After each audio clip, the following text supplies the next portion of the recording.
Hi, I'm Meg Ragland of Plum Print. Here we are in the Plum Print studios. Don't laugh at me, Brian.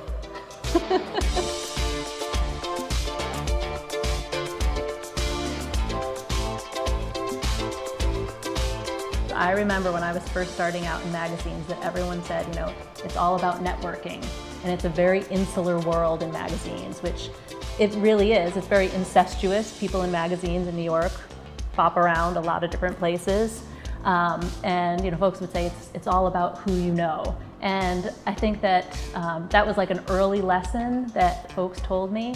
And I think it's really interesting how that does cross over into entrepreneurship and starting a business. So in the first book that Carolyn, my business partner, made, she had a handprint. Her daughter had a purple handprint in there, and we were looking through the book for inspiration. So we thought plum, it was plum colored, it was purplish plum, and it was a print. Plus it was a website domain name we could afford. We had many, many brilliant names for Plum Print, but we couldn't afford to buy the domains. So after a lot of hunting and discussion with my next door neighbor, who was a copyright attorney who helped us out, we, for a bottle of bourbon, he did our copyright work for us and made sure that Plum Print wasn't owned by somebody else.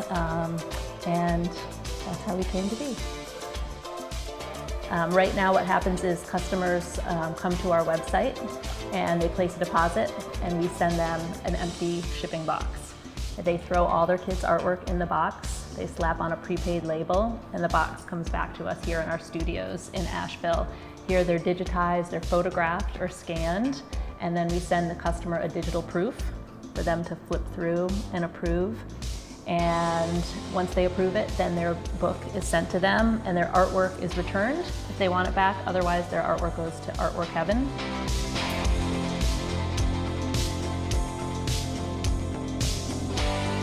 My business partner and I often say when we've made mistakes were the times when we didn't stop and ask someone before we jumped into something new. That we said, if we had asked an expert in, online marketing about doing that before we wouldn't have, just spent that money on that. Like, why didn't we talk to someone before they did that? And the places where I feel like we've really grown and strived is when we turned and looked at the resources around us, whether it was another startup or a company that's further along than we are. And it's just been amazing to just think of your network and who might be able to answer a question that maybe you're struggling with or trying to find an answer on, or maybe it's just something like, I'm pretty sure, we had a lot of times where we're like, yeah, this is the way to do it. And then you know what? It wasn't quite right.